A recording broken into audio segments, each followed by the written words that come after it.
Bonjour à tous, on se retrouve aujourd'hui pour un nouvel épisode de Summer Pocket et je commence à comprendre pourquoi les gens ont autant de mal avec la série Higurashi.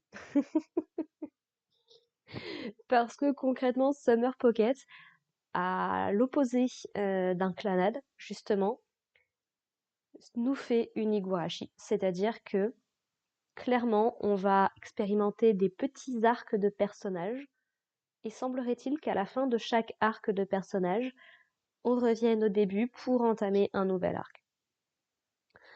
C'est grosso modo en fait, Airi retourne au début, donc quand il arrive sur l'île, et en fait, au lieu de voir Shiroa avec un papillon au début de la série, ben, en fait, il va entendre la chanson de Tsumugi, qui est donc la jeune fille qui se trouve au sommet du phare, et visiblement toute une partie de ces épisodes-là, 4 ou 5 peut-être, va se concentrer sur elle, sur son histoire, sur qu'est-ce qui fait que cet été pour elle est aussi particulier, aussi spécial. Et voilà, là où un Clannad, par exemple, avait réussi, parce qu'il faut savoir que Clannad, dans le visual novel, c'est pareil, quoi. C'est tu ne suis que l'histoire d'un personnage, et quand tu arrives au bout, tu recommences. Et en fait, c'est globalement en ayant obtenu toutes les bonnes fins un petit peu de toutes ces différentes routes que tu peux accéder à After Story, qui est encore une autre partie de l'histoire, très triste aussi. Là où l'animé, du coup, de Clannad avait réussi à tout mixer dans une grande histoire, ce qui fait que personnellement, même si j'ai découvert le visual novel après l'animé, je trouve l'animé plus intéressant et mieux foutu que le visual novel. Là où Higurashi, par exemple, à l'inverse, je trouvais le visual novel beaucoup plus intéressant que l'animé. L'animé était bon, mais voilà. Donc, pour en revenir sur cet épisode 7 en particulier. Donc voilà, donc en fait on nous fait comprendre que le début de l'histoire de Airi est à peu près la même. Il rencontre à peu près les mêmes personnages au début de la série, même si du coup ça nous est ellipsé, ça c'est très bien. Et en fait, donc effectivement, il va finir par rencontrer Tsumugi au niveau du phare avec plus ou moins la même discussion. Et en fait, je crois que c'est le lendemain ou un peu plus tard du coup, il va retourner au phare puisqu'il est intrigué. Et en fait, donc il va découvrir Tsumugi qui est en train globalement de s'occuper des ordures qui traînent sur la plage avec une de ses amies qui s'appelle Shizuku, je crois. Et en fait, donc voilà, ils vont avoir une petite discussion un petit peu sur Tsumugi qui pensait que ça pouvait être un super moment pour s'amuser, ce genre de choses. Et du coup, donc un peu plus tard, ils vont aller tous les trois à la plage. Donc Shizuku qui a son maillot de bain intégral, alors que Tsumugi n'a rien, donc elle se dit juste, bah, je vais juste tremper mes pieds dans l'eau.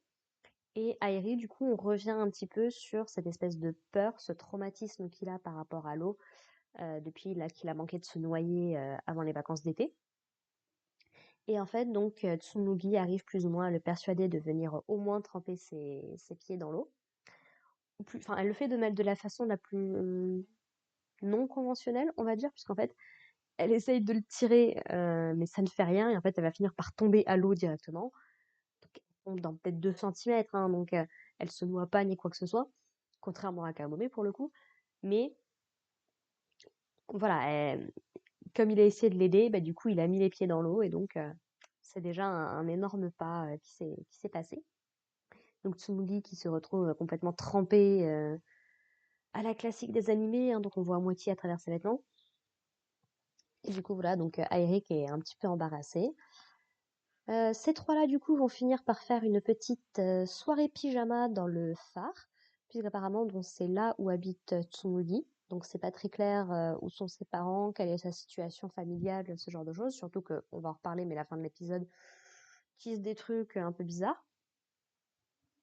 Et donc, du coup, donc, voilà, ils font une soirée pyjama tous les trois, avec Tsumugi qui est déguisée en poticha. Elle a un kigurumi intégral. Shizuku, de son côté, est déguisée en vache.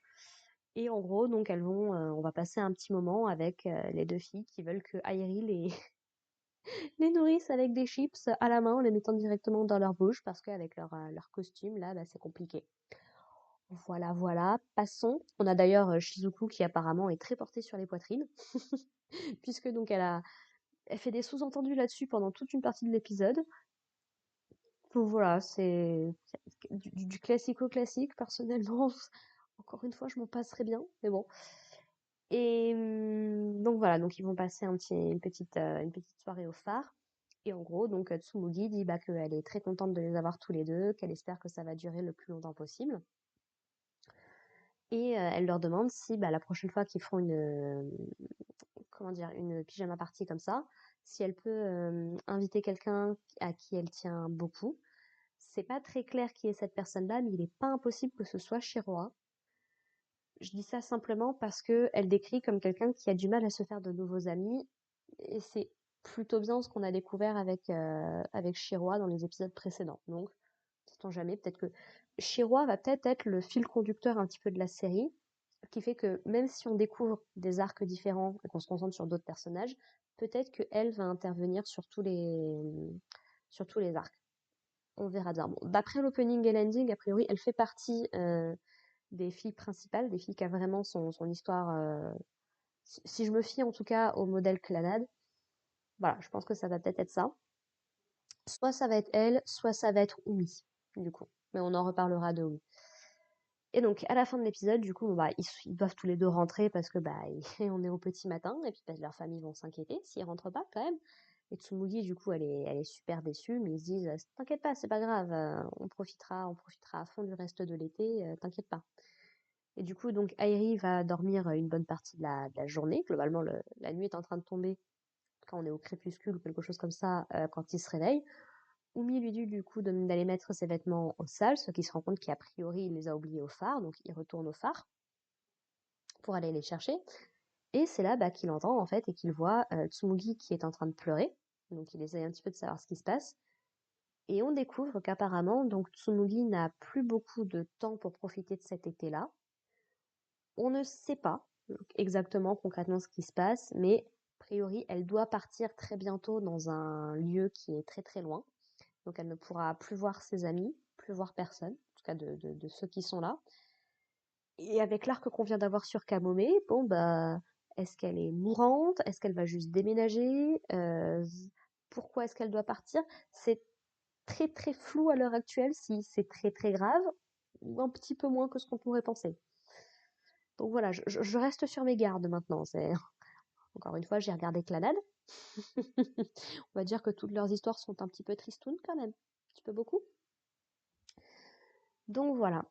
Quoi dire de plus sur cet épisode-là? Oui, donc l'épisode commence sur un truc très bizarre que je ne sais pas si je dois l'attribuer à Tsumugi ou à Umi ou à quelqu'un d'autre, puisque donc on se rappelle qu'à la fin de l'épisode 6, alors que tout ce qui s'était passé avec Kamome était plus ou moins réglé, euh, on a Umi qui disparaît en fait en disant que l'été va bientôt se terminer.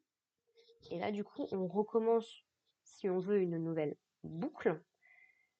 Et donc Oumi revient et ce genre de choses, et elle se réveille. On a une voix en fait qui parle d'un été, de quand elle était plus jeune, l'été avait l'air de ne plus s'arrêter, mais que depuis bah, elle a enfui ses souvenirs à l'intérieur d'elle et que bah voilà, elle espère atteindre un été en particulier. Et il y a plein de papillons bizarres et tout.